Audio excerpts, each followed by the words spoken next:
Šodien karš turpina plosīt Ukrainu, un jau vairāk nekā 26,000 stundas mēs esam tam liecinieki.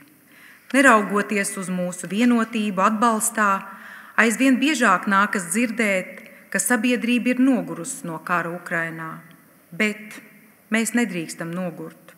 Mums nav iemesla nogurt, jo mēs dzīvojam zem mierīgām debesīm. Katru reizi, kad sajūtam nogurumu, mums jāatceras par Ukrainas karavīriem frontes pirmajās līnijās. Viņi nenogurst, viņi cīnās par savu valsti, par mūsu brīvību, par mieru Eiropā. Tāpēc vēlos vēlreiz visiem pateikt, nepagurstam.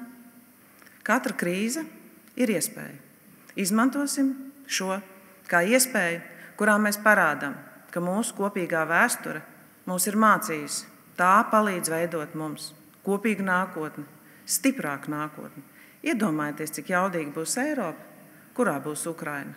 Latvija vienmēr bija to cilvēku skaitā, kas ticēja mūsos, kas atbalstīja kopš pirmajām dienām, un pateicoties jūsu visaptvērošam atbalstam, mēs ne tikai nostāvējam, bet arī turpinam cīņu par savu Ukrainas zemi. Jūs esat un bijat ne tikai sabiedroti, bet īstie draugi, kas vistumšākajos laikos vienmēr paliek blakus.